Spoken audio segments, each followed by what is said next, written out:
I'm sitting in my room at a small, rundown motel on the outskirts of town. It's one of those places you find by chance when you're too tired to keep driving.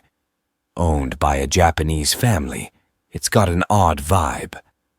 The first thing that caught my eye were the scratch marks by the door. I don't like that. It's as if someone or something was desperate to get in, or maybe out. The room is small, with one window letting in just enough moonlight to see by. Next to the window, there's some strange writing on the wall. There are symbols, too, ancient-looking, and they give me a chill. I can't help but reach out and scratch at them a little. As soon as my fingers touch the wall, a strange sound fills the room. It's like nails on a chalkboard, but 100 times worse. I pull back, heart racing, and the sound stops.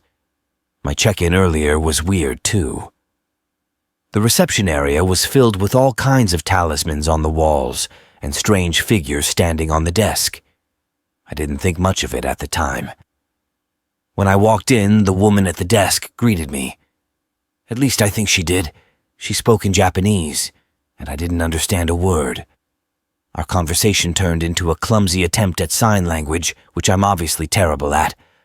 I don't think she understood me either. We were at a stalemate. It felt like she was trying to warn me.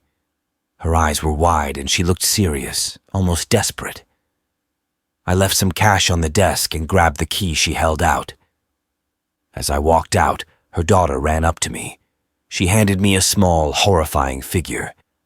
It looked like a demon, carved out of wood with an eerie precision. She spoke urgently in Japanese, but again, I didn't understand a word. And now here I am, sitting on the edge of the bed, staring at the faded writing on the wall and holding this creepy figure. The room feels colder than it should, and I can't shake the feeling that I'm not alone. I decide to put the figure on the nightstand, facing away from me. Its eyes seem to follow me, and I can't stand its gaze.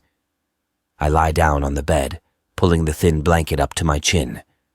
The mattress is lumpy, and the pillow is flat, but I'm exhausted. I close my eyes and try to sleep. The second my eyelids shut, I heard a noise. It started softly, but it grew louder and louder. It was a whisper, chilling and unintelligible. I couldn't tell where it was coming from. It sounded like it was right there in my room. I opened my eyes, and in that same instant, the whispering stopped. I lay there, heart pounding, too scared to close my eyes again. Minutes ticked by, and my eyelids grew heavy despite my fear. Eventually, I couldn't fight it anymore and my eyes involuntarily closed.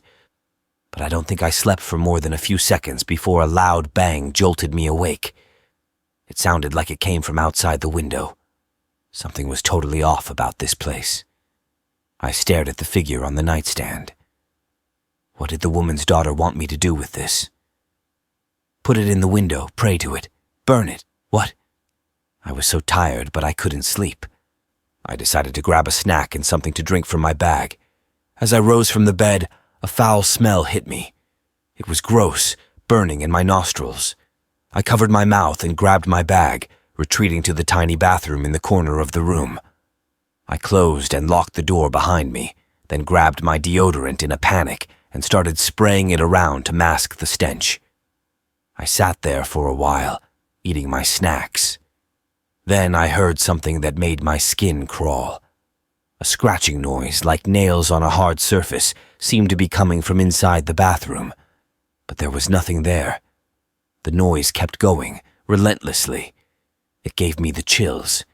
Terrified, I decided I had to get out of there fast.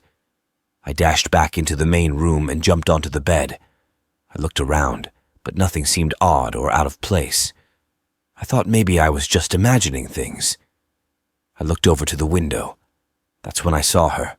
A woman, pale as snow, with black hair that had a hint of red shine. She looked sad.